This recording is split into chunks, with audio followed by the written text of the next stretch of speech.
저는 오늘 제가요, 요엘서 1장과 2장과 3장을 좀 말씀드리려고 합니다. 특별히 2장을 중심으로 해서 1장과 3장을 설명을 드리려고 합니다.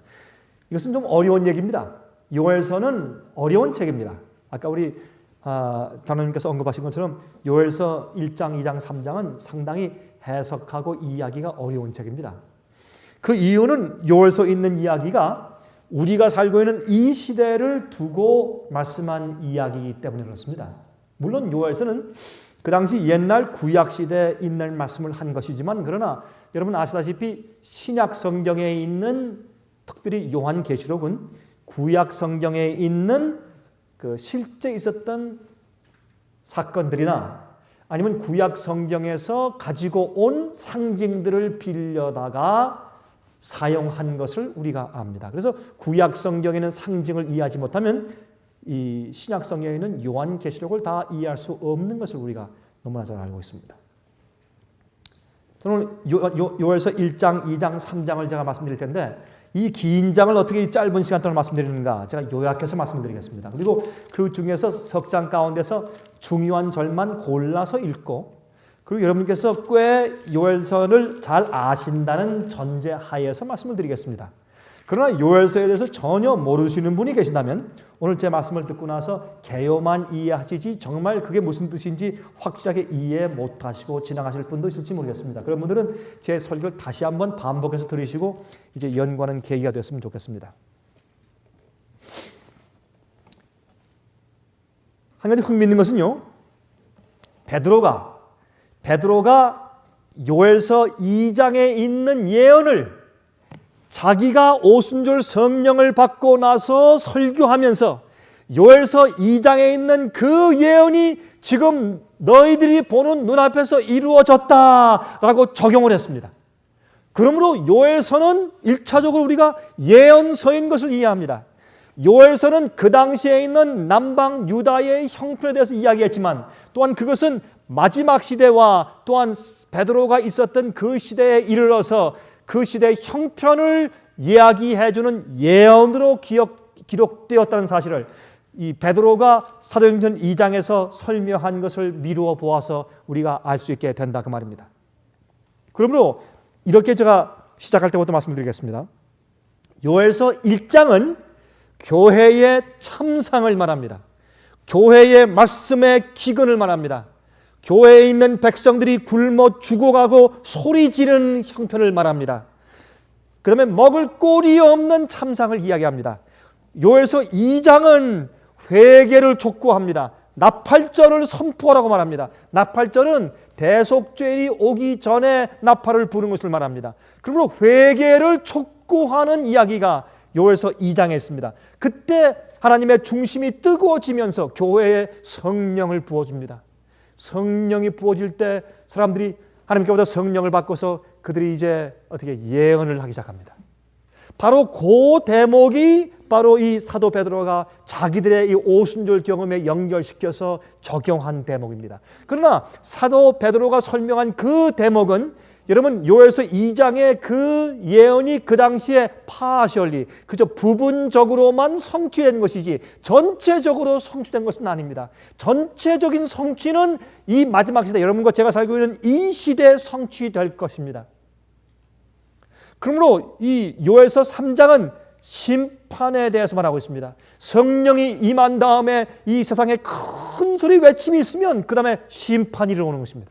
그때는 모든 각자의 운명이 끝납니다. 더 이상 기회가 주어지지 않습니다. 그것을 여호사밧 골짜기의 판결의 골짜기의 심판이라고 말했습니다. 그것은 크고 두려운 여호와의 날이라고 합니다. The day of the Lord, 여호와 하나님의 날입니다.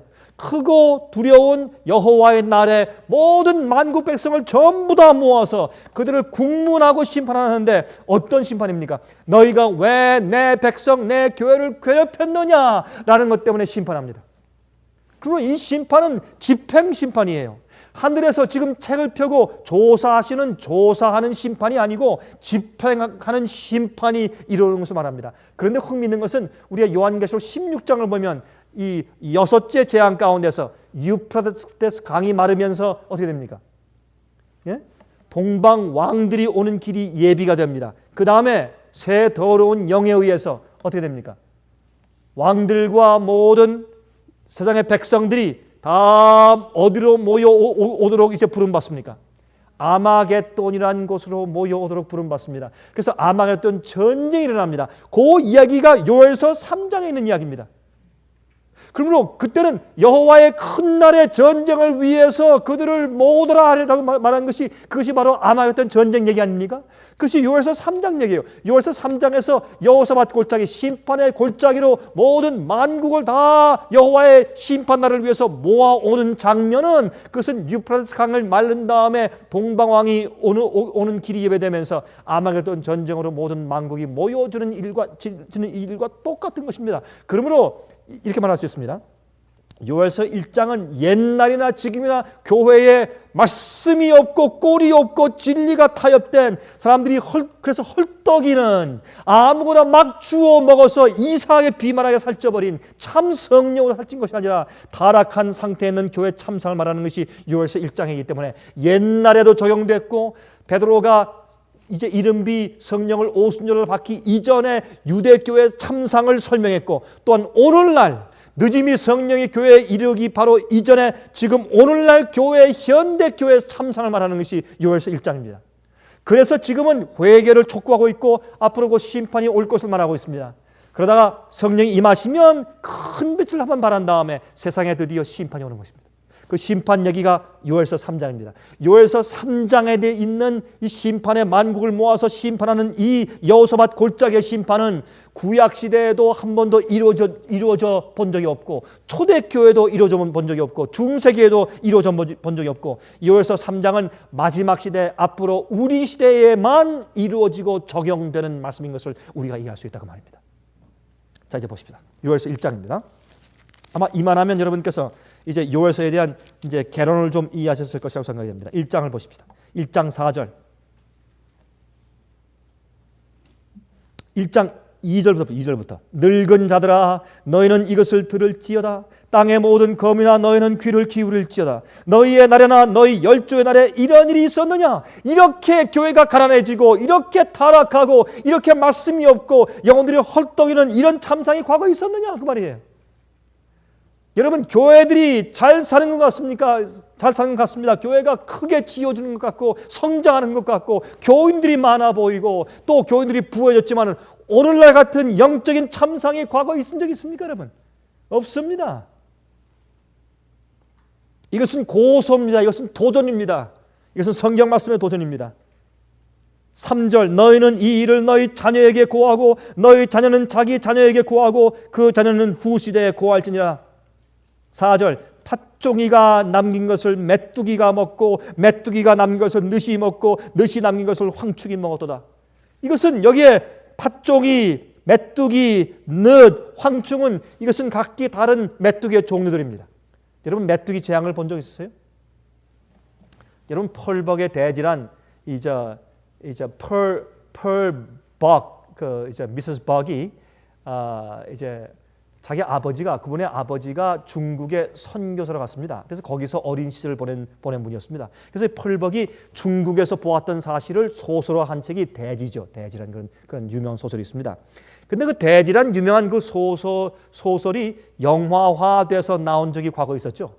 이제 제가 어릴 때 아마 제가 모르겠습니다. 제가 그때 제가 국민학생 때인지 중학생 때인지 제가 잘 기억이 안 납니다. 너무 오래된 일이기 때문에. 근데 제 펄벅의 대지란 그 영화를 제가 한번 본 적이 있습니다. 근데 그 영화에서 그 어릴 때 제가 그걸 보면서도 굉장히 제가 아주 이 감동을 받은 장면이 뭐냐면 이 메뚜기 떼.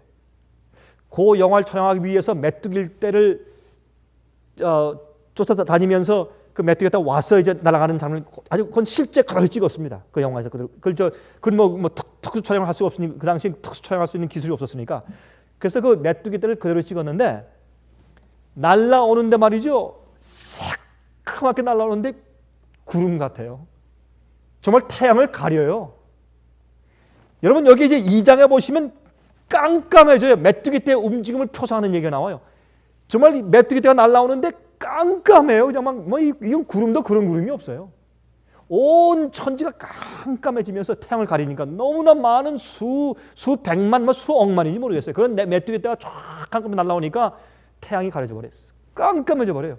그러면서 큰 농장밭에 와서 딱 앉는데, 딱 앉아가지고 가까이 가서 찍었는데 이 메뚜기들이 이제 이 농작물을 갖다 채소를 뜯어 먹는데 참 놀랍습니다.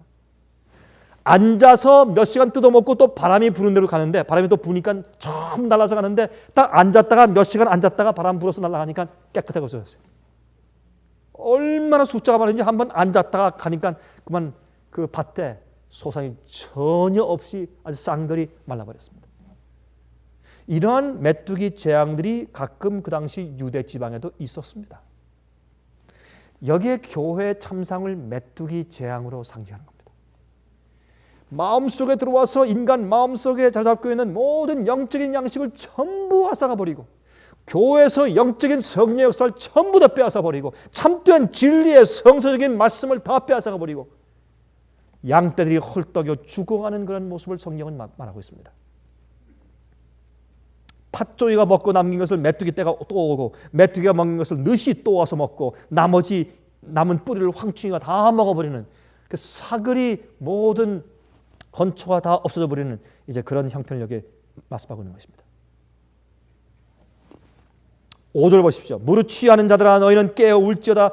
포도주를 마시는 자들아 너희는 곡할지어다. 이는 단 포도주가 너 입에서 끊어졌음이니 한 이족이 내 땅에 올라왔음이로다. 너무 이상한 일이 생기는 것입니다. 이족들이 와서 전부 다 땅에 있는 소산을 빼앗아 먹는 것처럼 이제 설명했습니다. 10절 보십시오. 밭이 황무하고 그 토지가 처량하니 곡식이 지나여 내 새 포도주가 말랐고 기름이 다해도다. 농부들아 너희는 부끄러워할지어다. 포도원을 다스리는 자들아 곡할지어다. 이는 밀과 보리의 연고라 밭의 소산이 다 없어졌음이로다. 13절. 이것은 정말 농사꾼들이 밭에서 추수할 곡식들을 전부 다 잃어버린 것보다는 오히려 영적인 교회 참상을 말하는 것으로 여기 설명되어 있습니다. 13절 보십시오.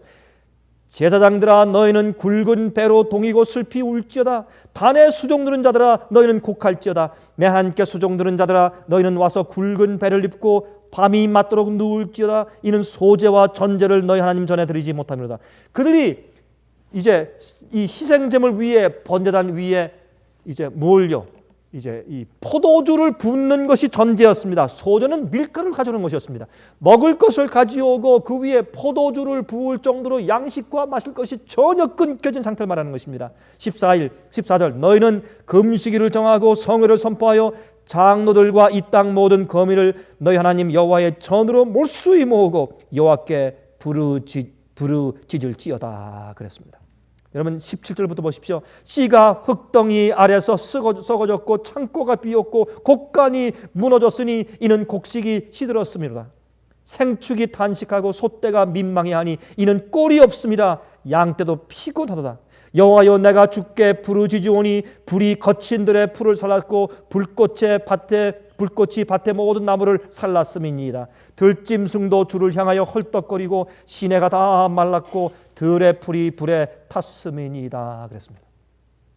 얼마나 먹을 것이 없으면 세상에 성경 66권 가운데 먹을 양식이 그렇게 많이 있는데, 주께서 주신 예언의 말씀들 가운데서 그렇게 수많은 책들이 있는데 어떻게 이렇게 양식이 없습니까 여러분? 그 이유는 양식을 주지 않기 때문에 그렇습니다. 성령의 감동을 있는 그대로 주지 않기 때문에 그렇습니다. 우리가 마음 가운데 양식과 진리를 사모하면서 와서 있는 말씀을 그대로 기도하며 읽어도 양식이 충분할 텐데 양식을 주지 않는 것입니다. 양식 아닌 것을 돈을 주고 사는 것입니다. 양식 아닌 것을 주기 때문에 사람들이 굶주려 있는 것입니다. 그것이 교회 참상입니다.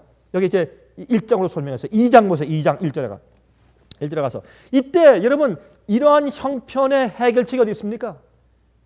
교회 성장이 아닙니다. 큰 교회를 짓는 것도 아닙니다. 교회에 어떤 기술을 들여오는 것도 아닙니다. 회개입니다.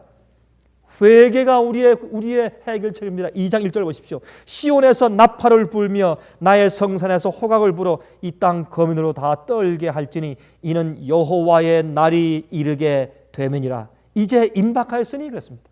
여러분 나팔은 언제 붑니까? 나팔절 때 불죠. 나팔절은 대속죄일이 이르러 오기 전에 며칠 전에 불었습니까?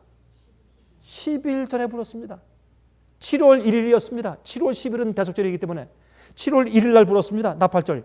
나팔을 부는 것은 이제 지금까지 지어온 모든 죄를 해결하란 말입니다. 죄를 회개하는 것뿐만 아니라 죄를 해결하고 없애란 말입니다. 대속죄일이 가까웠단 말입니다. 마음을 살피란 말입니다. 다른 일을 전부 다 놓으란 말입니다. 그것을 말하는 것입니다. 2절 보십시오. 여러분, 제가 2절부터 11절까지 읽습니다. 긴 절을 읽는데 재미있는 것은요, 여기 2장 2절부터 11절까지 있는 말씀을 읽고 똑같은 말씀을 읽고 사람들은 세 가지 방향으로 적용을 합니다. 세 가지 해석이 있습니다. 한번 들어보십시오.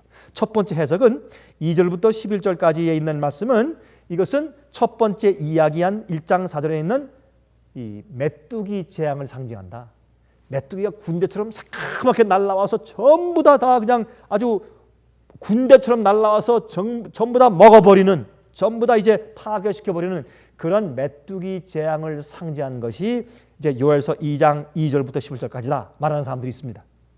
두 번째, 이것은 북쪽에서 이제 쳐들어오는, 북동쪽이죠. 쳐들어오는 이제 바벨론 군대를 상징한다. 바벨론이 와서 타락하고 정말 주님 앞에 배도에 있는 유대 나라를 와서 아주 완전히 싸그리 다 쳐서 없애버리는 그러한 참상에 대해서 예언한 것이다 라고 말하는 사람들이 있습니다. 여러분, 둘 중에 어떤 것입니까? 예? 세 번째, 어떤 분들은 세 번째로, 제가 제 얘기 듣기도 전에 세 번째라고 말하는 분들이 있을지 모르겠습니다. 세 번째는 이런 것입니다. 세 번째는 2절부터 11절까지는 하나님의 마지막 시대 남은 백성들을 말한다. 셋 중에 어떤 것을 말하겠습니까? 세 번째요? 세 번째가 가장 그럴듯하죠. 여러분, 제가 이 문제에 있어서 제가 특별한 결론은 안 내리겠습니다. 여러분께서 마음 가운데 한번 이 얘기 읽으면서 한번 결론 내려보십시오. 이게 굉장히 흥미있는 얘기입니다. 여기에 세 번째 문제를 적용하는 사람들은 마지막에 하나님 백성들이 이제 성령의 충만함을 받고 나가서 예언하면서 세상을 향해서 마지막 큰 심판의 기별을 전한 다음에 심판이 실제로 임하는 것입니다. 그 마지막 백성들의 심판의 기별을 전하는 그 마지막 기별 때문에 이 땅에 있는 모든 사람들의 운명이 결정되고 그들이 사실 심판하는 자들이 되고, 간접적으로 주님께서 심판하지만 주님의 심판은 무엇을 통해서? 진리와 기별을 통해서, 진리와 기별과 빛을 받았을 때 그들이 그것을 받고 마음에 받고서 회개하면 영생에 들어가고 거절하면 심판 아닙니까? 그러므로 사실 하나님께서 심판하실 때 빛과 진리로 심판하는데, 빛과 진리를 전하는 사람들은 주님의 백성, 마지막 백성들이란 말입니다. 그러므로 주의 백성들이 군대들처럼 나아가면서 심판한다고 여기 설명되어 있다고 사람들이 푸는 것입니다. 여러분, 셋 중에 어떤 것을 원하세요? 어떤 것을 적용시키시 원하십니까? 한번 들어보시기 바랍니다. 이 세 가지의 사람들의 해석을 마음 가운데 두시고 한번 여러분 결론 내려보세요. 2절부터 제가 읽겠습니다.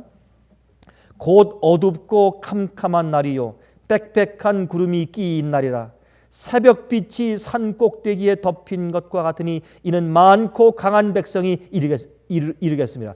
메뚜기가 아주 새까맣게 이르러오는 것처럼, 예? 산 꼭대기에 덮인 것과 같으니 이는 많고 강한 백성이 이르렀습니다. 이 같은 것이 자고 이래로 없었고 이후 시대에 없으리로다. 불이 그들의 앞을 사르며 불꽃이 그들의 뒤를 태우니 그 전의 땅은 에덴 동산 같았으나 그 후의 땅은 황무한 틀 같으니 그들을 피한 자가 없도다. 다시 말해서 앞에는 참 멋있게 보이지만 그들이 한번 심판하고 지나가면 뒤에는 황폐하게 되는 것입니다. 4절, 그 모양은 말 같고 그 달리는 것은 기병 같으며 그들의 산 꼭대기에서 뛰는 소리가 병거 소리와도 같고 불꽃이 초계를 사르는 소리와 같으며 강한 군사가 항오를 벌이고 싸우는 것 같으니 그 앞에서 만민이 송구하여 가며 무리의 낯빛이 하얘졌도다. 그들이 용사같이 달리며 무사같이 성을 더위 잡고 오르며 각기 자기의 길로 행하되 그 항오를 어기지 아니하며, 각기 자기 길로 가는데 줄과 열이 딱딱 맞는다고 말이에요. 질서가 있다고 말입니다. 8절, 피차에 부딪히지 아니하고 각기 자기의 길로 행하며 병기를 충돌하고 나가나 상치 아니하며, 그렇죠? 성중에 뛰어들어가며 성 위에 달리며 집에 더위 잡고 오르며 도적같이 창으로 들어가니 그 앞에서 땅이 진동하며 하늘이 떨며 1월이 캄캄하며 별들이 빛을 거두도다. 여호와께서 그 군대 앞에서 소리를 발하시고 그 진은 심히 크고 그 명령을 행하는 자는 강하니 여호와의 날이 크고 심히 두렵도다. 당할 자가 누구이랴. 여러분, 이 세 가지 해석 가운데 여러분 어떻게 보십니까? 어떤 것이 옳겠어요? 예?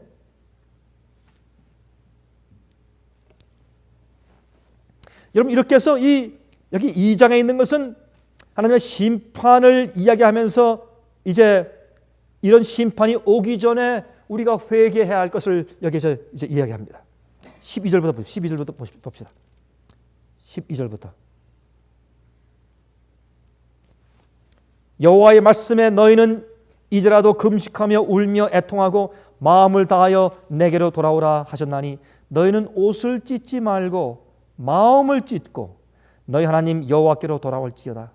그는 은혜로우시며 자비로우시며 노하기를 더디하시며 인애가 크시사 뜻을 돌이켜 재앙을 내리지 아니하시나니 주께서 혹시 마음과 뜻을 돌이키시고 그 뒤에 복을 끼치사 너희 하나님 여호와께서 소제와 전제를 드리게 하지 아니하실는지 누가 알겠느냐?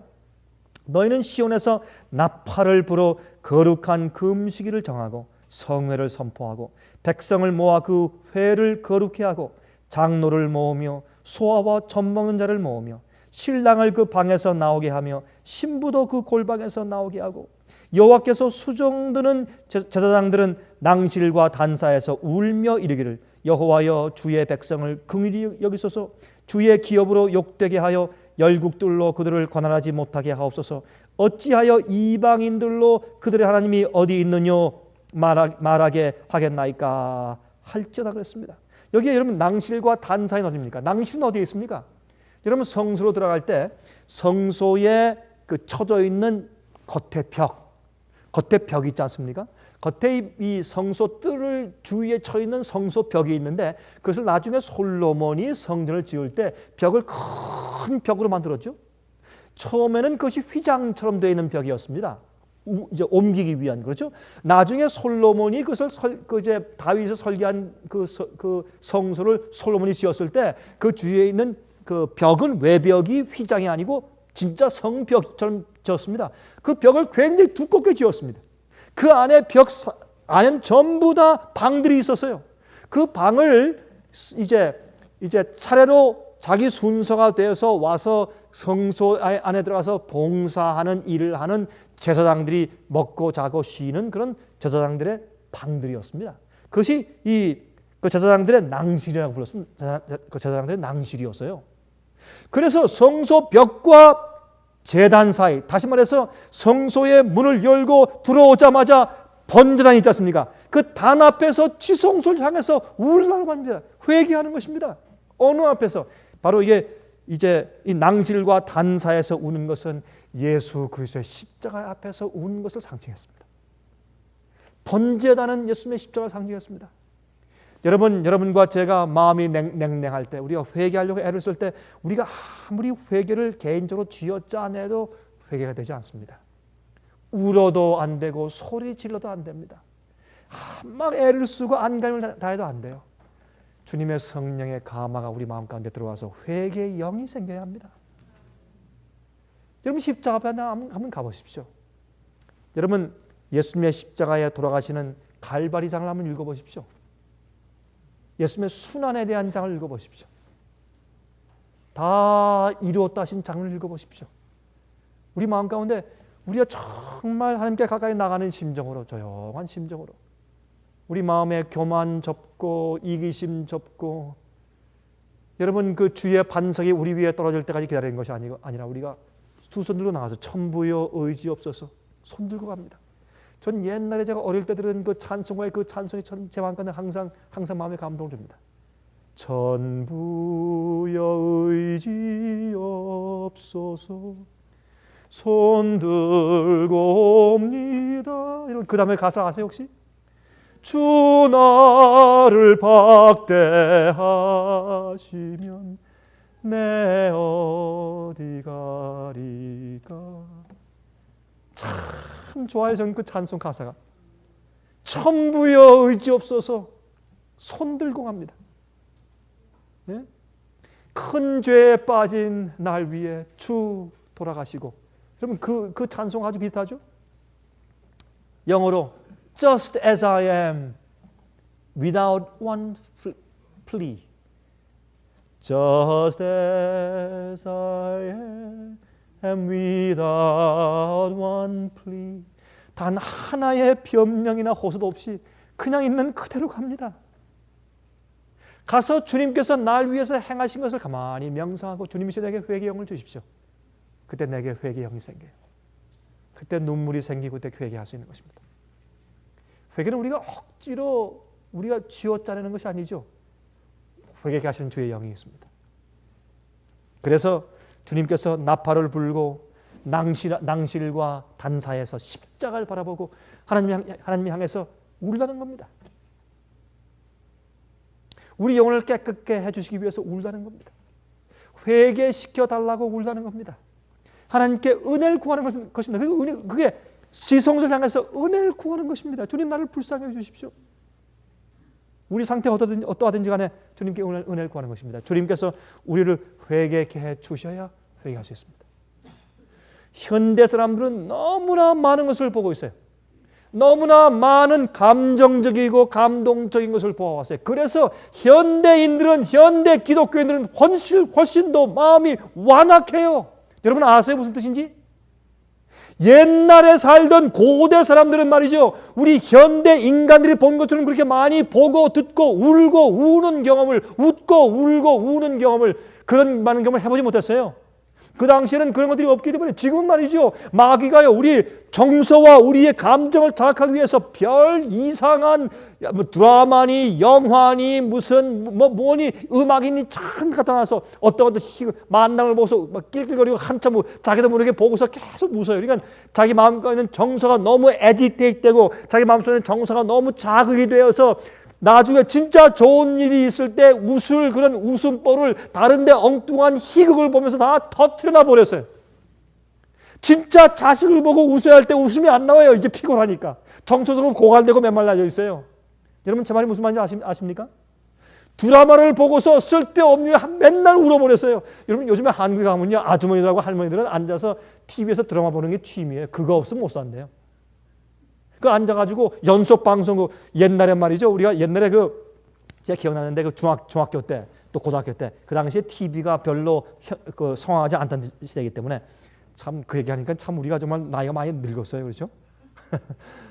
옛날에 여러분 기억하십니까? 요만한 트랜지스터 라디오 하나 온 식구가 그 옛날에 말이죠. 그 라디오 연속 방송 나오고 뭐 사극 나올 때 그 뭐 이상한 말끝 소리 말이죠. 눈에 보이지도 않지만 그 소리 듣고서 연속 방송을 듣느라고 정신없이 귀를 기울이던 때를 제가 지금도 기억합니다. 요즘에 말이죠, 눈에 보이는데 이건 입체로, 이건 3D로 말이죠, 음악이니 입체 음향이 어떤 때 말이죠. 여러분 좀 그 가게 가보셨죠? 앉아서 보면 말이죠, 이건 주위에 요새는 말이죠, 그냥 스테레오가 아니에요. 서라운딩 스테레오예요. 서라운딩. 그렇죠. 여기서 서라운딩 뮤직이라고 해서 서라운딩 사운드라고 그래요. 꼭 뒤에서 옆에서 앞에서 막 나오니까 꼭 내가 그 장소에 있는 것 같아요. 그런데 앞에다 그냥 별 이상한 감각적인 것다가 영어로 만들어 놓은 말이죠. 사람들이 보면은 정신이 없어요. 눈이 완전히 빠지고 완전히 정신 나가버리죠. 거기서 울고 웃고 다 합니다. 그러니까 정서가 고갈돼 버려요. 나중에 하나님을 위해서, 자기 죄를 위해서 울 수가 없어요. 그래서 목이 곧고 마음이 단단하고 완악해져 버린 이 마지막 시대에 지금 우리가 살고 있는 것입니다. 우리야말로 정말 나팔을 불고 대속절 위해서 우리들 모을 때예요. 근데 우리가요 옛날처럼 말이죠. 지금 한 것씩 들어요. 지금요 모아가지고 부흥에다 기도 중이다 사람들이 모이질 않는데요. 큰 회집에 모이라도 특별한 강사가 왔다 해도 안 모인데 사람들이 모이질 않아서 죽겠대요. 목사들이. 사람들이 모이질 않는데 이제는. 모이지도 않을 뿐더러 또 모여가지고 웬만한 설교와 웬만한 가르침을 해도 사람들이 울고 회개하는 법을 볼 수가 없대요. 이제는. 회개가 없대요. 교회에. 왜? 그들이 자기들의 정서의 자극을 다른 데서 너무나 많이 받고 일주일 내내 정서적인 자극을 받고 울고 웃다가 왔는데 무엇 때문에 또 울겠어요? 교회에서. 무슨 재미가 있다고? 여러분, 이러한 교회 참상의 시대에 우리가 지금 살고 있어요. 여러분, 우리도 마찬가지예요. 마찬가지예요. 이럴 때 우리의 마음 가운데 참 눈물을 주고 진정한 회개를 줄 수 있는 것은 하나님의 영입니다. 성령의 은혜입니다. 그밖에 없습니다. 어떻게 누가 우리를 회개케 할 수 있고 어떤 훌륭한 설교와 무슨 아름다운 얘기가 우리 마음을 흔들 수 있겠습니까? 이제 그게 안 됩니다. 그래서 어떻게 사람들의 마음을 감흥적으로 흔들기 위해서 하는 것이 축제식 예배 방식이에요. 그래서 요즘에 북을 치고 장구를 치고 음악을 하고 난리나고 눈에 보이는 어떤 현실적인 드라마를 하고 굉장히 극적으로 예배를 봐줘서 사람들이 마음 가운데 흥겹도록 하거나 마음의 감동을 일으키기 위해서 축제 형식의 감정적인 예배 형식을 도입한 것이 현대 교회가 아니고 무엇이겠습니까? 어느 교회든지 이건 다 퍼져 있습니다. 제가 이번에 가서 제가 여러 종류의 사역자들을 만나서 대화하면서 똑같이 제가 확인했습니다. 어느 교파를 막론하고 모든 교회에 이런 축제식 예배가 다 퍼져 있습니다. 그렇게 안 하면 사람들이 감흥이 더 이상 없기 때문에. 왜? 교회 안에 성령이 없으므로, 참 성령이 없으므로, 참된 양식과 꼴이 없으므로 다른 것을 갖다 줘야죠. 왜? 고객의 비율 맞춰야 교회가 성장하죠. 교회를 크게 멀쩡한 교회가 있는데 허물어 버리고 돈을 그 가난한 사람들을 자꾸 그렇게 어떻게 자극해서 돈을 많이 빚을 지고 전세를 빼서 다 바치게 만들어서 수억의 교회 빌딩을 또 지어요. 왜? 교회를 크게 져야 교인들이 모인대요. 이게 복음으로 모이는 것입니까, 여러분? 사람을 회개시키기 위해서 모이는 것입니까? 아닙니다. 이것이 참으로 답답한 교회 참상이 아니고 무엇이겠습니까? 그런 시대 지금 우리가 살고 있는 것입니다. 바로 이게 요엘서 1장 얘기가 아니고 무엇입니까? 요엘서 2장에 회개를 촉구하는 이야기가 아니고 무엇이겠습니까, 여러분? 이런 회개를 진심으로 하고 십자가 밑에서 낭실과 단사에서 그들이 울며 회개하고 대속죄를 경험할 때 신랑들도 즐거웠던 곳에서 나오고 장사하던 사람들도 좋았던 데서 나와서 진심으로 조합해서 회개할 때 18절에 가서 2장 18절 그때에야 하나님 여호와께서 자기 땅을 위하여 중심이 뜨거우시며 그 백성을 긍휼히 여기실 것이라. 우리 교회와 우리 마음속에 있는 진실한 회개와 죄를 고백하는 것을 볼 때 주님께서 우리를 불쌍히 여기시는 겁니다. 그때 희망이 있고 그때 은혜가 있는 것입니다. 23절 보십시오. 시온의 자녀들아 너희는 너희 하나님 여호와로 인하여 기뻐하며 즐거워할지어다. 그가 너희를 위하여 비를 내리시되 이른 비를 너희에게 적당하게 주시리니 이른 비와 늦은 비가 전과 같을 것이라 그랬습니다. 이른 비 성령이 있고 또 늦은 비 성령이 있는 것입니다. 이른 비와 늦은 비가 똑같이 임해서 우리가 성장하게 되는 것입니다. 24절 마당에는 밀이 가득하고 동에는 새 포도주와 기름이 넘치리로다. 여러분 참 알곡이 되어야지 춥을 받는데 새 포도주와 기름이 되어야 할 텐데 이 포도주가 잘못된 가르침을 섞었기 때문에 포도주가 되는 것입니다. 사람을 취하게 만드는 포도주가 되는 것입니다. 새 포도주는 포도즙이에요. 포도즙입니다. 28절 보십시오. 그 후에 내가 내 신을 만민에게 부어주리니 그 후에 어떤 후에 나팔절을 불고 금식일을 선포하고 단과 낭실 사이에서 울면서 대속죄의 경험을 통해서 죄를 그들이 정결케 한 다음에 그 후에 회개가 있은 다음에 내가 내 신을 성령을 만민에게 부어주리니 너희 자녀들이 장래를 말할 것이며 너희 늙은이는 꿈을 꾸며 너희 젊은이는 이상을 볼 것이며 그때 내가 또 내 신으로 남정과 여정에게 부어줄 것이며 내가 이적을 하늘과 땅에 베풀리니 곧 피와 불과 연기 기둥이라. 여러분 여기 있는 말씀은 하늘의 기적을 베풀고 또 땅의 이적을 베푸는데 땅에 베푸는 이적은 피와 불과 연기 기둥이고 31절에 있는 것은 하늘에 베푸는 기적이에요. 거기 문맥이 그렇습니다. 여러분 사도행전 2장에 있는 말씀 보면 더 분명해요. 다시 읽읍시다. 그때 내가 또 내 신으로 남정과 여정에게 부어줄 것이며 내가 이적을 하늘과 또 그리고 땅에 베풀리니 곧 피와 불과 연기 기둥이라. 피와 불과 연기 기둥은 전쟁에 생겼을 때 생기는 결과입니다.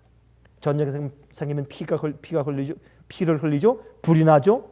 연기가 나죠. 이것은 이 땅이 폐허가 되고 참상이 이르러 올 것에 대한 하나님의 심판을 설명하는 것입니다. 하늘에 있는 기적은 무엇입니까? 31절 보세요. 하늘에 있는 기적은 조금 다릅니다. 여호와의 크고 두려운 날이 이른 후에 그랬습니까? 이르기 전에, 하나님의 심판이 이르기 전에 여호와의 심판이 이른다는 것을 알려주기 위해서 하늘에 징조가 있는데 무엇입니까?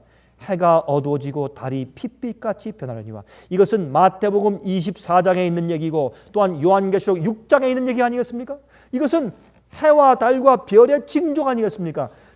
예수님께서 하늘 위에서 책을 펴시고 심판을 시작하는 일이 있기 전에 그런 일이 있었습니다. 그런 일이 있은 다음에 심판이 조사하는 일이 끝나면 주님께서 진짜 심판을, 요엘서 3장에 있는 심판을 이 땅 위에 베푸시는 것입니다. 심판이 임하는 것입니다. 그것을 여기서 지금 설명해 주고 있는 것입니다. 32절, 누구든지 여호와의 이름을 부르는 자는 구원을 얻으리니 이는 나 여호와의 말대로 시온산과 예루살렘에서 피할 자가 있을 것이며 남은 자 중에 나 여호와의 부름을 받을 자가 있을 것임이로다 그랬습니다. 여러분 사도행전 2장을 가서 보십시오. 사도행전 2장입니다. 사도행전 2장 19절과 20절 보세요. 사도 베드로가 이 말씀을 적용한 말씀이 나옵니다. 보십시다.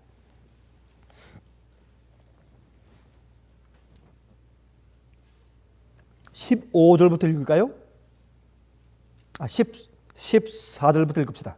베드로의 이야기를. 베드로가 열한 사도와 같이 서서 소리를 높여 가로되 유대인들아 예루살렘에 사는 모든 사람들아 이 일을 너희로 알게 할 것이니 내 말에 귀를 기울이라. 때가 제3신이 너희 생각과 같이 이 사람들이 취한 것이 아니라 이는 곧 선지자 누구로?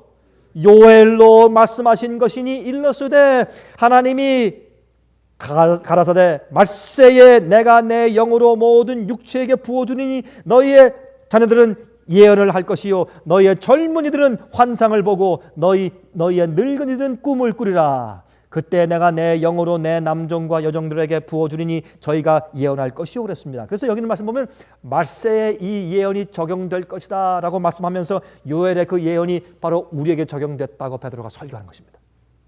근데 이 요엘서의 이 예언의 적용은 베드로가 지금 오순절 성령 받은 다음에 설교한 그 당시에 적용된 것은 부분적으로 적용됐어요. 왜? 요엘서 3장 예언은 그 당시에 적용된 적이 없기 때문에, 과거에 없기 때문에. 그래서 요엘서에 있는 이 적용이 그 당시에 부분적으로 적용되었지만 실제 1장, 2장, 3장의 전체적인 확실한 적용은 여러분과 제가 사는 이 말세 시대에 적용될 것을 우리가 안다 그 말입니다. 이것만 봐도 알 수가 있어요. 그렇죠? 여기 보니까 19절 또 내가 위로 하늘에서는 기사와 아래로 땅에서는 징조를 베풀리니 곧 피와 불과 연기로다. 주의 크고 영원한 날이 이르기 전에 해가 변하여 어두워지고 달이 변하여 피가 되리라. 누구든지 주의 이름을 부르는 자는 구원을 얻으리라 하였느니라. 이스라엘 사람들아 이 말을 들으라. 너희도 아는 바에 하나님께서 나사렛 예수로 큰 권능과 기사와 표적을 너희 가운데 베푸사 너희 앞에서 그를 증거하셨느니라. 그러므로 그를 믿고 그의 이름을 부르는 자는 구원받을 것이라고 그는 선포했습니다. 그러므로 돌아가십시다. 그러면 여기 요엘 2장에 보면 32절에 누구든지 여호와의 이름을 부르는 자는 구원을 얻을 것이리니 했습니다. 그래서 이 이야기를 베드로가 자기 시대에 적용된 것으로 부분적으로 적용했지만은 그러나 여기 뒤에 32절 후반에 가서 예루살렘에서 피할 자가 있을 것이며 남은 자 중에 나 여호와의 부름을 받을 자가 있을 것이라는 말씀도 여기 나오고 있습니다.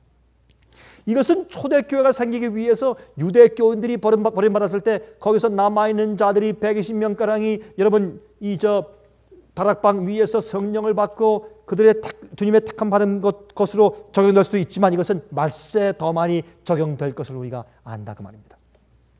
여러분 여기 이제 해가 어두워지고 갑자기 낮에 깜깜하게 어두워지고 밤에 달이 핏빛처럼 변하고 어두워지고 또한 별이 떨어지고 그것이 언제 있었습니까? 언제 있었습니까? 1700년도 말기에 있었죠. 그리고 별이 떨어지는 것은 언제 있었습니까? 1800년도 초기 1833년도에 있었습니다. 근데 제가 지난번도 말씀드렸지만은 아니 그때 미 동북부에 5개 주에서만 겨우 볼 수 있었던 그러한 사건과 현상이 어떻게 성령 예언이 될 수 있는가? 다른 사람이 다 볼 수 있어야지. 근데 우리가 한 가지 전에도 말씀드렸지만은 한 가지 이해할 수 있는 것은 예수님의 십자가의 사건과 예수님의 부활 사건은 우리의 구원에 있어서 굉장히 중요한 사건이지만 그러나 국부적으로 일어났습니다. 다른 사람이 다 볼 수 없도록 예루살렘 그 주변에서 일어났죠. 예수님의 탄생과 돌아가심과 부활은. 그 엄청나게 중요한 예언과 그 사건들이 아주 일개 지역에 국부적으로 일어난 것이지만 모든 사람에게 다 알려진 것이죠. 그래서 예언 성취로 우리가 받는 것입니다. 마찬가지로 여러분 그 미국의 동북부에 국부적으로 있었던 해가 어두워지고 그날 밤에 달이 피피처럼 변하고 또 나중에 1833년도에 별들이 떨어지는 그런 일들도 국부적으로 미국 동북부주에 있었지만 그 당시에 그 이유가 유럽에 살던 그리스도인들이 핍박을 당해서 피난해 와서 미국 동북부주 뉴 잉글랜드 주에 아주 밀집해서 거기에 가장 많이 밀집해 살고 있었기 때문에 성경을 예언을 연구하고 예배드리는 그리스도인들이 가장 많이 살고 있던 그 지역에 이 예언을 성취시킨 것은 얼마나 적다고 합당한 일이었습니까? 그래서 그 예언이 그 당시에 이루어진 것으로 압니다. 그 어떤 날에 여호와의 크고 두려운 심판 날이 임하기 전에 그 성경 예언은 정확하게 이루어져 온 것을 우리가 믿고 아는 것입니다. 여기 이제 남은 자 중에 그랬습니다. 남은 자 중에 참 이번에 집회를 하는데 말이죠. 집회 장소를 얻었는데 지금까지 우리가 우리 생애빛의 건물이 따로 없지 않습니까? 우리 생애빛의 건물을 따로 좀 지을 수 있었는데도 안 했지 않습니까? 우리가 특별히 오해를 받고 싶지 않아서. 그런데 그 집회 장소를 이곳저곳 우리가 빌려서 다니는데 지금까지 빌려 다니던 장소 가운데서 이번에 빌린 그 기도원의 건물이 제일 좋았습니다. 제일 편리하고 아주 그 산과 시세도 아주 좋고 참 좋더라고요. 근데 우리가 이제 빌려서 이제 가는데 목요일부터 집회가 시작됐는데 그날 아침까지 그냥 여러분 장마 시기 아닙니까 지금? 장마 시기라 그냥 그저 번개 장마 그냥 갑자기 어두워져 장마가 쫙 내리면 없어지고 마치 이제 미국의 플로리다 주에서 겪을 수 있는 그런 이제 번개 장마. 그냥 확 왔다가 또 금방 개어버리고 하는 그런 일이 자주 있어서 상당히 염려를 했는데 그날 집회 시작하는 아침까지 그냥 며칠 동안 계속해서 장마가 심해서 피해가 있고 특별히 남부지방에서는 우리가 막 장마가 심했는데 그날 아침에 장마가 그날 아침까지 심하게 왔다가 딱 개인 다음에 우리가 집회 끝나는 날에는 장마가 싹 커졌습니다. 아니요. 시작하는 날부터 개이더니 장마 집회가 딱 끝나니까 또 장마가 또 우리가 끝나려고 짐을 싸서 집에 돌아가려고 딱 차를 타려고 하니까 또 비가 또 막 왔습니다. 그래서 하나님께서 좋은 일기를 주셨어요. 그래서 우리가 참 집회를 잘했는데 그 이제 기도원이 꽤 크게 잘 지었어요. 아주 정말 산골짜기에 참 잘 지었습니다. 근데 그 기도원을 이제 관리하는 관리 장로님이 있었습니다. 그분이 그 가까운 곳에 있는 중앙장로교회 장로였는데 그 아주 그 큰 기도원을 운영하고 있었습니다. 근데 그분과 앉아서 같이 식사하면서 제가 대화를 하는데 같이 쭉 대화하면서 그분도 저와 함께 오늘날 교회 참상에 대해서 답답함에 대해서 말씀이 없음과 또 교회 타락상에 대해서 이야기하는데 정말 깜짝 놀랄 만한 그런 얘기들을 그분이 저한테 해주었습니다. 그러면서 끝으로 저한테 여운을 남기는 이런 얘기를 저한테 해주는 말씀을 제가 들었습니다. 목사님, 그러나 참고 견디고 인내하고 기다리는 이유가 있습니다. 그것은 뭐냐면 교회에 아직도 5%가 있습니다. 5%. 95%가 그랬을지라도 5%가 있습니다. 5%. 그 5% 때문에 참고 기다리는 겁니다. 그 참 제 마음 가운데 신선함을 주었어요. 5%. 정말 있어요. 그런 주의 종들도 있고 그런 백성들도 있어요. 5%가 있어요. 정말 5%인지 모르지만은 그 남은 자들이 있어요. 그 백성들을 깨워서 준비시키고 성령 받게 하기 위해서 지금도 요엘서 1장, 2장, 3장 같은 이런 말씀들이 아직도 성경 속에 있는 겁니다. 그런 남아있는 백성을 주께서 택하시기 위해서. 여러분 이제 3장을 좀 보실래요? 3장 보세요. 3장 1절. 그날 곧 내가 유다와 예루살렘에 사로잡힌 자를 돌아오게 할 그때에 내가 만국을 모아들이고 여호사밧 골짜기에 내려가서 내 백성 곧 내 기업된 이스라엘을 위하여 거기서 그들을 국문하리니 이는 그들이 이스라엘을 열국 중에 흩고 나의 땅을 나누었으며 또 제비 뽑아 내 백성을 취하여 동남으로 기생을 바꾸며 동료로 술을 받고 마셨음이라 그랬습니다. 그들을 자기 마음대로 괴롭히고 사고 팔고 한 그런 것을 말하는 것입니다. 교회에서 자기 영혼들을 사고 파는 것입니다. 무엇으로? 잘못된 기별로, 잘못된 가르침으로 사람들이 영혼을 사고 파는 것입니다. 여러분 그 얘기가 성경 요한계시록에 있어요? 있어요? 한번 가서 보실래요? 요한계시록 18장 보세요. 이 얘기가 전부 다 구약에 있는 얘기를 빌려서 지금 예언서에 쓴 것이에요. 요한계시록 18장 가서 보세요. 그 말씀이 있나 없나? 요한계시록 18장 가서 보세요. 10절부터 봅시다. 10절부터 그 고난을 무서워하여 떨며 서서 가로되 화이토다 화이토다 이또다 큰 성 견고한 성 바벨론이요 이것은 타락한 교회를 상징합니다. 일시간에 내 심판이 이르렀도다 하리로다. 땅의 상고들이 그를 위하여 울고 애통하는 것은 다시 그 상품을 사는 자가 없으리로다. 교회가 세상과 무역을 했어요. 세상에 좋은 영화를 얻으려고 무역했어요. 세상의 성공을 가지려고 무역했어요. 세상의 돈을 가지려고 무역하고 세상의 부귀영화와 재미를 누리려고 교회가 세상과 무역했다 그 말입니다. 12절 그 상품은 금과 은과 보석과 진주와 세마포와 자주옷감과 비단과 붉은 옷감이요 각종 향목과 각종 상아 기명이요 값진 나무와 진유와 철과 옥석으로 만든 각종 기명이요 계피와 향료와 향과 향유와 유향과 포도주와 감람유와 고운 밀가루와 밀과 소와 양과 말과 수레와 종들과 또 무엇이라고요? 사람들의 영혼들이라. 사람들의 영혼들이라. 바벨론아 내 영혼에 탐하던 과실이 내게서 떠났으며 맛있는 것들과 빛난 것들이 다 없어졌으니 사람들이 결코 이것들을 다시 보지 못할 것이라. 바벨론을 인하여 치부한 이 상품의 상구들이 그 고난을 무서워하여 멀리 서서 울고 애통하며 가로되 화이토다 화이토다 큰 성녀 세마포와 자주와 붉은 옷을 입고 금과 보석과 진주로 꾸민 것인데 그러한 부가 일시간에 망하였도다. 여기 나오는 재료들은 그 당시에 주로 성소를 지을 때 사용했던 성소를 지을 때 재료들이었어요. 하나님을 섬기는 참다운 기별이 있고 예배드리는 교회를 이제 어떻게 방법 삼아서 무엇했습니까? 세상의 재물과 부귀 영화 인기를 누리기 위해서 무역을 했어요. 그렇게 하면서 누구를 사고 팔아 넘겼어요? 사람들을 영혼들을 구원해야 할 귀한 영혼들을 그렇게 해서 팔아 넘겨서 영혼들을 장사했어요.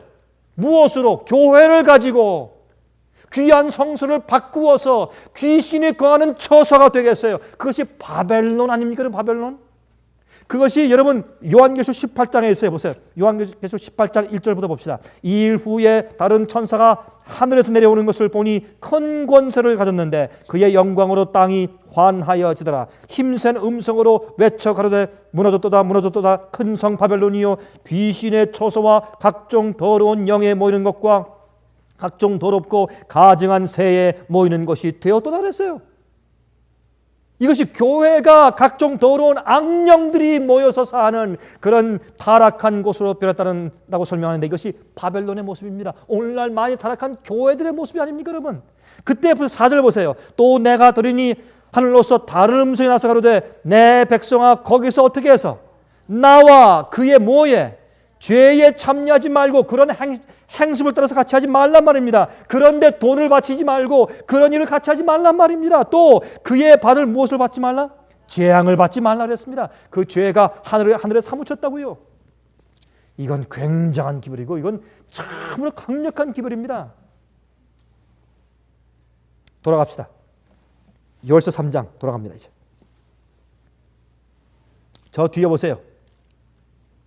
11절부터 사면의 열구가 너희는 속히 와서 모일지어다. 여호와여 주의 용사들로 그리로 내려오게 하옵소서. 열국은 동하여 여호사밧 골짜기로 올라올지어다. 여러분 여호사밧의 뜻은 여호와께서 심판하신다는 뜻이에요. 여호사밧. 그래서 여호와께서 심판하시는 심판의 골짜기가 여호사밧 골짜기예요. 여호사밧 골짜기로 올라올지어다. 내가 거기 앉아서 사면의 열국을 다 심판하리로다. 너희는 낫을 쓰라. 곡식이 익었도다. 와서 밟을지어다. 포도주 틀이 가득히 차고 포도주 독이 넘치니 그들의 악이 크미로다. 사람이 많음이여 판결 골짜기에 사람이 많음이여 판결 골짜기에 여호와의 날이 가까우미로다. 해와 달이 캄캄하며 별들이 그 빛을 거두다. 나 여호와가 시온에서 부르짖고 예루살렘에서 목소리를 발하리니 하늘과 땅이 진동되리로다. 그러나 나 여호와는 내 백성의 피난처 이스라엘 자손의 산성이 되리로다. 그런즉 너희가 나는 내 성산 시온에 거하는 너희 하나님 여호와인 줄 알 것이라. 예루살렘이 어떻게 됩니까? 이제 거룩하리니 다시는 이방 사람이 그 가운데로 통행하지 못하리라. 드디어 교회가 정결케 됩니다. 거긴 의인들만 거합니다. 예수께서 이 땅에 오셨을 때 죄인들을 구하기 위해서 오셨지만 예수께서 두 번째 이 땅에 강림하실 때 의인들을 데리러 오시는 겁니다. 거룩하게 된 의인들을 데리러 오십니다. 그 뒤에 보세요. 18절 그날의 산들이 단 포도주를 떨어뜨릴 것이며 작은 산들이 저주를 흘릴 것이며 유다 모든 시내가 물을 흘릴 것이며 여호와의 전에서 샘이 흘러나와서 시딤 골짜기에 대리라. 성령이 충만하고 이제 말씀이 있는 기별이 있는 교회가 됩니다. 21절 내가 전에는 그들의 피 흘림 당한 것을 갚아주지 아니하였거니와 이제는 갚아주리니 이는 나 여호와가 어디에 거하십니까? 시온에 거합니다. 여호와께서 하나님께서 장막을 치시고 교회 안에 거하시는 겁니다. 백성들 거룩한 백성들 남은 백성들 마음 가운데 성령으로 임재하시는 것입니다. 그렇죠? 예수께서 여러분 요한복음 15장에 말씀하기를 내가 하나님께서 이제 우리가 너희 속에 성령으로 와서 우리의 거처를 너희 마음 가운데 같이 할 것이라고 말씀했습니다. 무엇으로? 성령으로. 그 예언입니다. 앞으로 새 예루살렘이 이 땅 위에 임하면 그 안엔 의인만 살 것입니다. 변화받은 사람만 살 것입니다. 낭실과 단사에서 울며 통회하고 회개한 사람들만 그 속에 있을 것입니다. 그렇죠? 이것이 요엘서 이야기입니다. 이건 실제로 앞으로 있을 것입니다. 예수께서 오시기 전에 이런 일이 있을 것입니다. 앞으로 야곱의 환란이라는 환란이 여러분 예레미야서 23장에 있습니다. 그 환란 때 주의 백성들이 마치 남자들도 해산하는 고통을 하는 것처럼 허리를 잡고 고통합니다. 마지막 악인들로부터 시련과 핍박을 받습니다. 큰 고통을 지나면서 주님께서 7 재앙을 퍼부으면서 마지막에 주님께서 죄인들을 심판하시는 일을 하시면서 이 땅이 끝나는 것입니다. 그런 다음에 두 추수가 있어요. 알곡을 거두는 추수가 있고 그 다음에 죄인들 악인들을 없애는 추수가 있는데 그 악인들의 추수를 포도즙틀을 밟는 것으로 되어 있어요. 포도즙틀을 밟는 것으로. 그 얘기가 여기 있지 않습니까? 그 얘기가 요엘서 3장에 있잖아요. 악인들은 포도즙틀에 던져서 밟는다고 설명되어 있지 않습니까? 포도 넝쿨들이 준비되시니 빨리 가서 국문하고 심판하고 밟아라 멸망시키라고 되어 있지 않습니까? 악인들의 멸망을 포도송이를 다 거두어서 심판하시는 것으로 되어 있는데 그것을 여호사밧 골짜기라고 설명되어 있습니다. 그 얘기가 요한계시록 14장에 있습니다. 보십시다. 요한계시록 14장에 보십시다. 이 말씀만 보고 마칩시다. 요한계시록 14장 몇 분 남았습니까? 이제 시간 거의 다 되어서 이것만 읽고 마치겠습니다. 이거 보세요. 요한계시록 14장 보세요. 14장 1절부터 5절까지는 이 타락한 곳에서 13장 짐승의 표의 핍박 속에서 남은 백성들 하나님의 인을 받은 백성들 이마에 어린 양과 아버지의 이름이 있는 백성들이 14만 4천으로 표상되고 그 사람에 대한 이야기가 1절부터 5절까지 있고 6절부터 12절까지 그들이 전파하는 기별이 있는데 제일 처음에 영원한 복음이 있고 나중에 교회가 바벨론처럼 무너졌다고 도전하고 고소하는 기별이 있고 3절에 가서 무서운 얘기가 있어요. 너희들 우상에게 짐승 우상에게 절하거나 그 이름이나 수의 표를 받지 말라. 표를 받으면 앞으로 어떻게 된다고요? 너희가 진노의 포도주를 앞으로 받을 것이라. 그러므로 그 받지 말라. 예? 앞으로 어떻게 해요? 밤낮 쉬지 못하고 불과 유황으로 고난 받는다. 절대로 받지 말라라고 이제 그런 경고를 합니다. 경고한 다음에 그런 경고가 다시 말해서 세 부분의 천사들이 내려와서 하는 기별이 지나간 다음에 무엇이 있습니까? 두 가지 추수가 있습니다. 보십시오. 14절부터 또 내가 보니 흰 구름이 있고 구름 위에 사람의 아들과 같은 이가 앉았는데 예수님이죠. 그 머리에는 금면류관이 있고 그 손에는 이한 낫을 가졌더라. 또 다른 천사가 성전으로부터 나와 구름 위에 앉은 이를 향하여 큰 음성으로 외쳐 가로되 내 낫을 휘둘러 거두라. 거둘 때가 이르러 땅에 곡식이 다 이르렀음이라 하니 구름 위에 앉은 이가 낫을 땅에 휘두름에 곡식이 거두어지니라. 악인의 심판이 있기 전에 주의 백성들의 이마에 인치는 성령의 역사가 먼저 있습니다. 먼저 우리가 회개하고 성령의 인을 받아야 합니다. 남은 백성이 되어야 합니다. 그때 하나님의 여호사밧 골짜기에 심판이 임합니다. 18절 보세요. 또 불을 다스리는 다른 천사가 제단으로부터 나와 이한 낫 가진 자를 향하여 큰 음성으로 불러 가로되 내 이한 낫을 휘둘러 땅에 무엇을요? 포도송이를 거두라. 그 포도가 익었느니라 하더라. 이것은 악인들을 상징합니다. 천사가 낫을 땅에 휘둘러 땅에 포도를 거두어 하나님의 진노의 큰 포도주 틀에 던지매. 이것은 요엘서 3장에 있는 여호사밧 골짜기의 심판의 골짜기의 상징을 여기에 빌려 말한 것이 아니고 무엇입니까? 여러분, 앞으로 이것은 앞으로 우리에게 곧 임할 심판을 말합니다. 이것은 교회를 향한 심판입니다, 여러분. 교회가 영혼들을 사고 팔았어요. 잘못된 바벨론의 가르침으로 교회를 망하게 하고 포도송이로 자라게 만들어서 피 흘릴 자로 만든 교회를 상징합니다. 이 교회 심판이 임합니다. 시온의 심판이 임합니다. 이 심판이 임한 다음에 하나님께서 정결케 된 교회 속에 임재하시고 주님께서 영원히 남은 자와 함께 거하시는 겁니다. 여러분, 이 요엘서의 기별은 오늘날 교회 참상을 말하는 것이고 교회 회개를 촉구하는 기별을 말하는 것이고 앞으로 오는 심판의 골짜기를 말하는 것입니다. 그때 단과 낭실 사이에서 울며 통회함으로 성령을 받아 예언하고 정말 주님 앞에 남은 자로 인정받는 백성 속에 속하시기를 간절히 바랍니다. 하늘에 계신 우리 아버지, 우리들에게 이 세상의 복잡한 것들로 마음이 많이 굳어져 있는 우리들에게 주여 불쌍하게 여기시고 하늘의 거룩한 성소를 향해서 기도하는 저희를 하감하여 불쌍히 여기심으로 중심이 뜨거워져 저희를 도와주시길 기도합니다. 아버지시여, 저희 속에 우리 스스로 쥐어 짜내도 할 수 없는 회개의 영을 베풀어 주셔서 우리 속에 있는 죄악과 과거에 지은 죄악들과 죄의 성질들에 대해서 진실로 슬퍼하는 마음과 우는 심령을 가질 수 있도록 도와주시길 간절히 기도합니다.